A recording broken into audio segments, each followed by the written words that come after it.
ಈ ಮೂದೇವಿ ಅದೆಲ್ಲಿ ಹಾಳಾಗಿ ಹೋಗ್ತಾ ಏನೋ 5:30 ಆಯ್ತು, ಇನ್ನೂ ಬಂದಿಲ್ಲ ಕಾಲೇಜಿಂದ. ಅದು ಯಾವನ್ಜಿನಾರ ಕಟ್ಗಿಟ್ಕೊಂಡು ಓಡೋತಾ ಏನೋ. ಹೋಗಿದ್ದ ಅತ್ತಗಾರ ಹೋಗತ್ತೆ ಮತ್ತೆ ಬರ್ತತ್ ನನ್ನ ಜೀವ ತಿನ್ನಕ್ಕ. ಮನೆಗೆ ಕೆಲಸ ಏನೋ ಹಂಗ ಬಿದ್ದ ಓಟು ಕೆಲಸ ಏನು ನಾನು ಮಾಡ್ಲೆ. ಬಡ್ಕಂಡು ನಾನು ಈ ಅಪ್ಪಗ ಕಳಿಸ್ಬೇಡ ಕಾಲೇಜಿಗೆ ಅಂತಂದು ಹುಟ್ಟೋದಕ್ಕೆ ರವನ್ನೊಂದು ತಿನ್ಕಂತ ನನ್ನೊಂದು ತಿನ್ಕನ ಮಟ ಅದಕ್ಕೆಲ್ಲಿ ಸಮಾಧಾನ ಐತಿ. ನನ್ನ ಹೆಸರು ಮಾದೇವಪ್ಪ ಅಂತ ರೀ. ಈಕಿ ನನ್ನ ಹೆಂಡ್ತಿ ನೀಲವ್ವ ಅಂದ್ರೆ 2ನೇ ಹೆಂಡ್ತಿ. ನನ್ನ ಮೊದಲನೇ ಹೆಂಡ್ತಿ ನಮ್ಮ ಪಾರ್ವತಿ ಅಂದ್ರೆ ಇಡೀ ಊರಿನ ಜನನ ಕೈ ಎತ್ತಿ ಮುಗಿತಿದ್ರು. ಒಂದಿನಾನು ಮನೆಗೆ ಬಂದವ್ರನ್ನ ಊಟ ಹಾಕ್ಲಿಲ್ಲಂಗೆ ಕಳಿಸಿದ್ದೇ ಇಲ್ಲಕ್ಕಿ. ಆದ್ರೆ ನನ್ನ ಮಗಳು ಶಿಶಿರ ಹುಟ್ಟಬೇಕಾರೆ ಹೆರಿಗೆ ಟೈಮ್ನಾಗ BP ಹೆಚ್ಚು ಕಮ್ಮಿ ಆಗಿ ನನ್ನ ಪಾರ್ವತಿ ತೀರ್ಕೊಂಡ್ಲು. ಆಕಿ ಸತ್ಲು ನನ್ನ ಮನೆ ಸೌಭಾಗ್ಯನೂ ಹೋತು.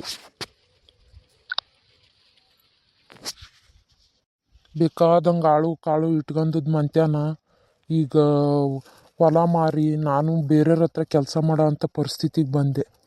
ನನ್ನ ಇಲ್ಲೇ ಪಕ್ಕದ ಮನೆ ನನ್ನ ಗೆಳೆಯ ಈರಣ್ಣ ಅಂತದಾನ, ಅವನು ಒಂದು ಕೆಲಸ ಕೊಡ್ಸಿದ. ಈಗ ಸದ್ಯ ಬಟ್ಟಿಗೆ ಅದ ಒಂದು ಕೆಲಸದಿದ್ದಾನು ಜೀವನ ಮಾಡಕತ್ತೇವಿ. ನಮ್ಮ ಈರಣ್ಣನ ಹೆಂಡ್ತಿ ನಮ್ಮ ಲಲಿತಕ್ಕ ಎಲ್ಲ ನಮ್ಮ ಗುಣದಾಗ ನಮ್ಮ ಪಾರ್ವತಿನ ಅತ್ತಗಿಟ್ಟು ಇತ್ತ ತೆಗಿಯಂಗಿಲ್ಲ. ಇವತ್ತು ನನ್ನ ಮಗಳು ಶಶಿರ ಜೀವಂತವಾಗದಾಳ ಅಂದ್ರೆ ಈ ರಾಕ್ಷಸಿ ಕೈಯಾಗ ಅದಕ್ಕೆ ನಮ್ಮ ಲಲಿತಕ್ಕನ ಕಾರಣ. ಎಷ್ಟೋ ದಿನ ನನ್ನ ಮಗಳಿಗೆ ಊಟ ಹಾಕಿದ ಮಾತಾಯವ ಲಲಿತಕ್ಕ. ನನಗೆ ಇನ್ನೂ 2 ಮಕ್ಳು ಅದಾರ, ಈಕಿ ಹೊಟ್ಯಾಗ ಹುಟ್ಟ್ಯಾರು.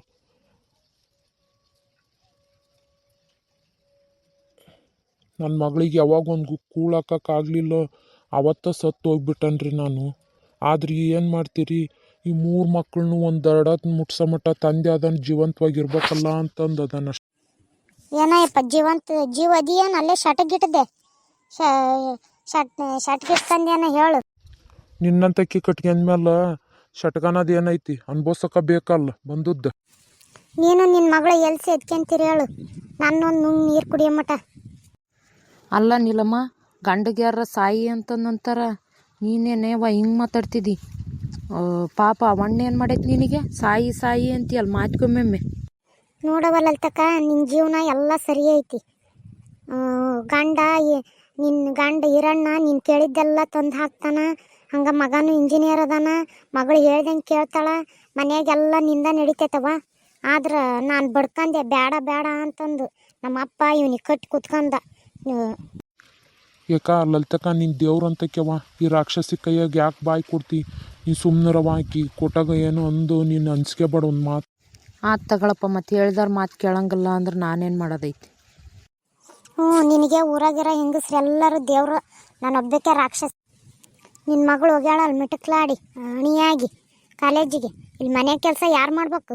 5:30 ಆಯ್ತು, ಕಸ ಹೊಡೆದಿಲ್ಲ, ಬೆಳಗಿಲ್ಲ, ಓಸ ಹಂಗ ಬಿದ್ದವು. ಅದು ನೋಡಿ ನಾನು ಮಾಡ್ಲೆ? ನಿನ್ನ ಮಗಳು ಏನು ಮಾಡಕತ್ತಾಳ? ಆಕಿಗೆ ಹೇಳು. ಯಾಕೆ ಆಕಿ ನಿನ್ನ ಮಗಳಲ್ಲ ಪಾಪ, ಅದೀಗ ಗೆಳತಿ ಮನೆಗೆ ಹೋಗಿ ಸಾಕಾಗಿ ಬಂದು ಫೋನ್ ನೋಡ್ಕೊಂತ ಕುತ್ಕೊಂಡೈತೆ. ನನ್ನ ಮಗಳು ಅದಕ್ಕೂ ಶಾನಲ್ಲ ಅಲ್ಲಿ ನಿಮಗೆ ತಂದಿ ಮಗಳಿಗೆ. ಹ್ಞೂನವ್ವ, ಭೂತದ ಬಾಯ ಭಗವದ್ಗೀತೆ ಕೇಳ್ದಂಗೆ ಆತಗ ನಾನು. ಅವನೇನು ಮಾಡ್ತಾನೆ ನಿನ್ನ ಮಗ? ವಿದ್ಯೆ ಅಂತೂ ನೈವೇದ್ಯ ಅದಾನ. ಮನ್ಯಾಗ ಎಲ್ಲಾರು ಹರಿಯಾಡಕ್ಕೆ ಹೋಗ್ಯಾನ ಹುಡ್ರ ಜೊತೆಗೆ. ನನ್ನ ಮಗ ಕ್ರಿಕೆಟ್ ಆಡಕ್ಕೆ ಹೋಗ್ಯಾನ. ಅವನು ಇಂಟರ್ನ್ಯಾಷನಲ್ ಲೆವೆಲ್ ಕ್ರಿಕೆಟ್ ಪ್ಲೇಯರ್ ಅಕ್ಕಾನ. ಅಕ್ಕನ ಬೈಕ್ ತಗೊಂಡು ತಿರ್ಗೋದು, ಫೋನ್ ನೋಡ್ಕೊಂತ ಕುತ್ಕೊಳೋದು, ಅಲ್ಲಿ ಇಲ್ಲಿ ಪಾರ್ಟಿ ಅದು ಇದು ಅಂತಂದು ಹುಡ್ರ ಜೊತೆ ಸುತ್ತರಿಯೋದು. ಅಕ್ಕನ ಇಂಟರ್ನ್ಯಾಷನಲ್ ಲೆವೆಲ್ ಕ್ರಿಕೆಟ್ ಪ್ಲೇಯರ್. ನಿನ್ನ ಆ ಅಮರ್ತ್ಯನ ನೋಡಿ ಕಲಿಯನ್ನು. ಆ ಹುಡುಗ ಇವತ್ತು ನಾಳ್ರಾಗ ಇಂಜಿನಿಯರಿಂಗ್ ಮುಗೀತು, ಲಕ್ಷಗಂಟ್ಲೆ ಪಗಾರ ತಂದು ಅವ್ರ ಅಪ್ಪನ ಕೈಯಾಗ ಕೊಡ್ತೈತಿ. ಮಗ ದುಡ್ದಿದ್ರೆ ತಿನ್ನೋಕ್ಕೂ ತಂದಿಗಳು ಕೇಳ್ಕೊಂಬಂದಿರ್ಬೇಕು. ನಿನಗೆ ಎಲ್ಲರೂ ದೊಡ್ಡ ವ್ಯಕ್ತಿಗಳಕ್ಕಾರ, ನಾನು ನನ್ನ ಮಕ್ಕಳು ಮಾತ್ರ ಹಿಂಗೆ ಇರ್ತಾವೆ. ಇಲ್ಲಿ ತಗ, ನಿನ್ನ ಮಗನು ದೊಡ್ಡ ವ್ಯಕ್ತಿ ಯಾಕನ. ರಾಣೆಬೆನ್ನೂರು ಪೋಸ್ಟ್ ಸರ್ಕಲ್ನಾಗ ಅವನದೊಂದು ಸ್ಟ್ಯಾಚು ಮಾಡಿ ನಿಲ್ಲಿಸ್ತಾರ, ಅದ್ರ ಜೊತೆ ನಿಂದು ಒಂದು ನಿಲ್ಲಿಸ್ತಾರ ಅವ್ರವ್ವ ಅಂತಂದು. ನಾನು ಬೇಡಪ್ಪ ತಂದೆ, ನಿಂದು ನಿನ್ನ ಮಗಳದ ನಿಲ್ಸ್ಕೆಲ್ ತಗ. ಆಕೆ ಬರ್ಲಿ ತಡಿ, ಐತ್ ಮಾರಿ ಹಬ್ಬಕ್ಕೆ. ಅಯ್ಯೋ ಭಗವಂತ, ಈ ರಾಕ್ಷಸಿ ಕೈಯಾಗ ನನ್ನ ಮಗಳಿಗೆ ಬಂದಮೇಲೆ ಇನ್ನೂ ಏನು ಕಾದತ್ತೆ ಏನಪ್ಪ, ನೀನು ಕಾಪಾಡಬೇಕು.